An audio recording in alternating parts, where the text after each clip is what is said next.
Assalamualaikum warahmatullahi wabarakatuh. Saya Siti Zulaiha, NIM 2120602103, kelas Ekonomi Syariah 3, dosen pengampu mata kuliah Perekonomian Indonesia, Ibu Hilda SEMSI. Di sini saya akan menjelaskan tentang batasan aurat dan pergaulan antara laki-laki dan perempuan dalam pandangan Islam, beserta ayat-ayat Al-Quran yang mengaturnya. Setiap muslim tentu ingin menjadi seorang mukmin yang baik. Untuk menjadi muslim yang baik, setiap orang perlu menaati aturan-aturan yang telah diperintahkan oleh Allah. Salah satunya adalah perintah untuk menutup aurat bagi muslim serta muslimah. Aurat adalah bagian tubuh seseorang yang tidak boleh terlihat ketika sholat dan tidak boleh diperlihatkan kepada orang yang bukan mahramnya. Terdapat beberapa batasan aurat laki-laki dan aurat perempuan. Bagi laki-laki, batasan aurat dimulai dari pusar sampai lutut. Bagian yang menjadi batasan aurat ini wajib ditutup. Sedangkan batasan aurat perempuan adalah meliputi seluruh tubuhnya, kecuali wajah dan kedua telapak tangan.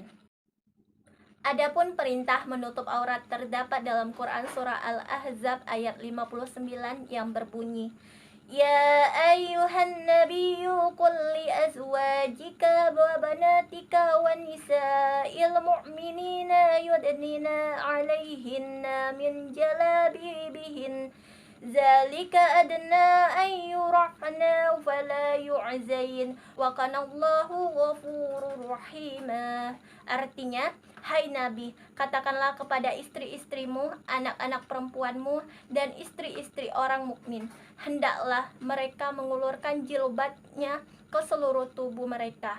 Yang demikian itu supaya mereka lebih mudah untuk dikenal. Karena itu mereka tidak diganggu. Dan Allah adalah Maha Pengampun lagi Maha Penyayang.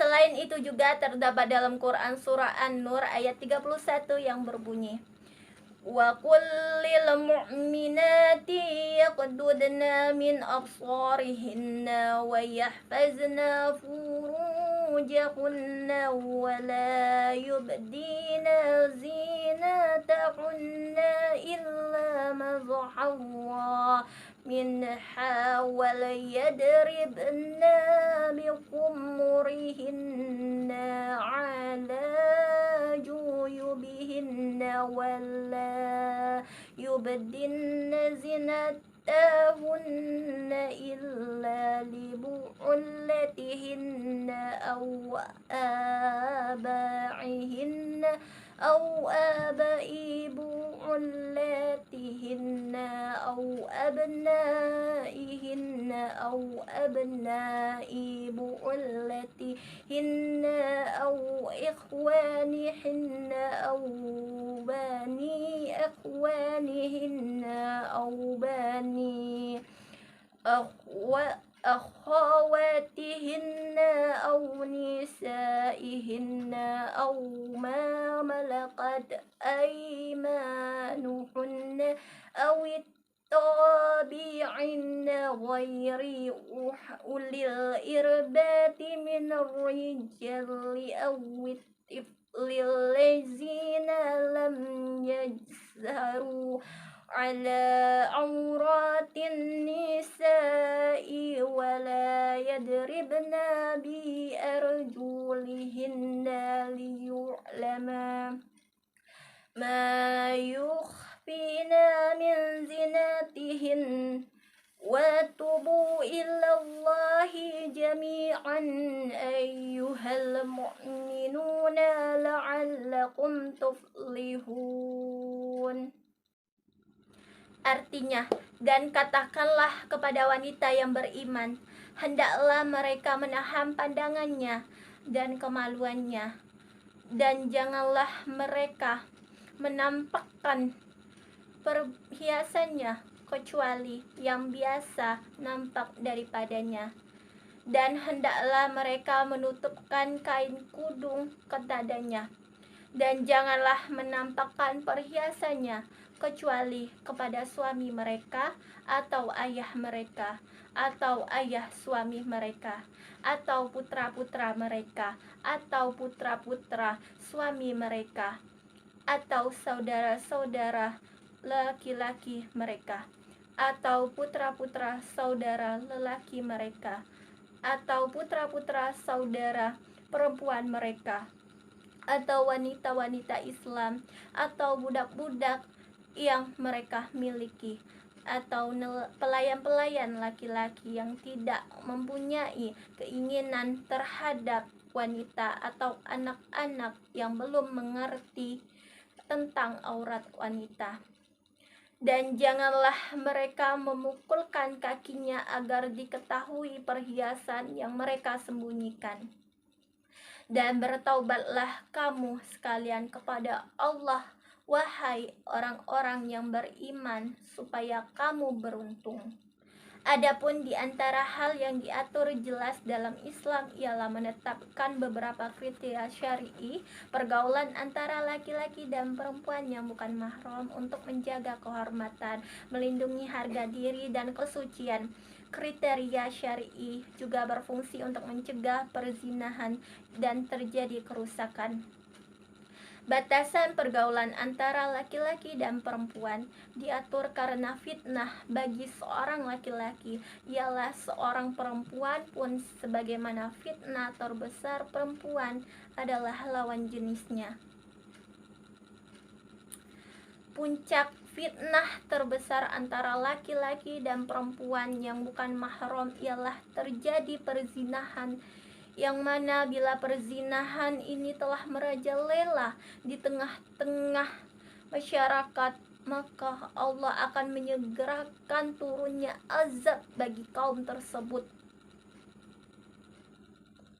Untuk menghindari perilaku dan fitnah buruk tersebut, berikut ini adalah beberapa batasan-batasan pergaulan antara laki-laki dan perempuan.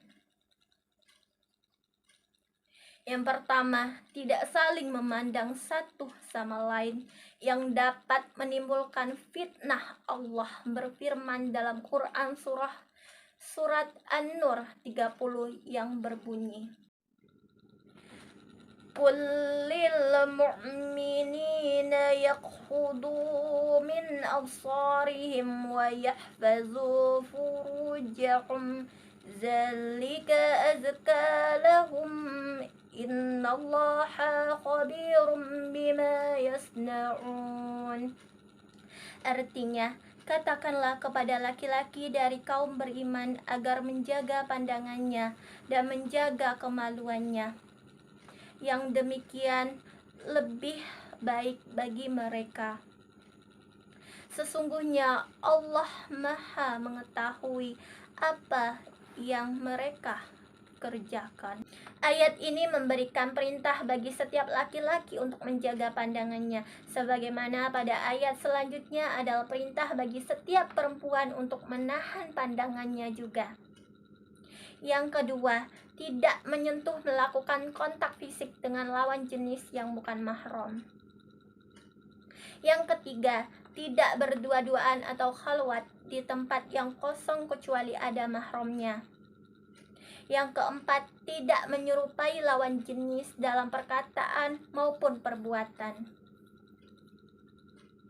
Yang kelima, tidak mengucapkan perkataan yang dapat menimbulkan fitnah bagi lawan jenis. Allah berfirman dalam Quran surah Al-Ahzab ayat 32 yang berbunyi, Ya nisa'an nabiyyi lastunna ka'ahaddim minan nisa'i nittaqaytunna fala taqda'na bil qawli fayatma'alladzi fi qalbihi maradu wa qulna qawlan ma'rufa. Artinya, wahai istri-istri Nabi, kamu tidak seperti perempuan-perempuan yang lain. Jika kamu bertakwa, maka janganlah kamu melemah lembutkan suara dalam berbicara, sehingga bangkit nafsu orang yang ada penyakit dalam hatinya. Dan ucapkanlah perkataan-perkataan yang baik. Laki-laki dan perempuan tidak diperbolehkan untuk saling berbicara dengan nada yang menggoda dan dilemah-lemahkan. Yang keenam, tidak melakukan perbuatan-perbuatan yang dapat menimbulkan fitnah bagi lawan jenis. Allah berfirman dalam Quran surah An-Nur ayat 31 yang berbunyi, "Dan janganlah mereka perempuan-perempuan dengan sengaja menghentakkan kaki-kaki mereka agar diketahui perhiasan-perhiasan yang ada di kaki mereka." Di ayat yang lain Allah berfirman dalam Quran surah Al-Ahzab ayat 33, وَقَرْنَ فِي بُيُوتِكُنَّ وَلَا تَبَرَّجْنَ تَبَرُّجَ الْجَاهِلِيَّةِ الْأُولَى. Dan hendaklah kamu tetap di rumahmu, dan janganlah kamu berhias dan bertingkah laku seperti orang-orang jahiliyah dahulu. Hendaklah setiap laki-laki dan perempuan menjaga batasan-batasan dalam pergaulan sehari-hari, serta senantiasa menjauhi perbuatan yang akan menimbulkan fitnah yang nantinya akan menjerumuskan kepada kemaksiatan yang jauh lebih besar hingga menghantarkan kepada kerusakan. Demikian penjelasan dari saya. Lebih dan kurangnya saya mohon maaf kepada Allah, saya mohon ampun. Wassalamualaikum warahmatullahi wabarakatuh.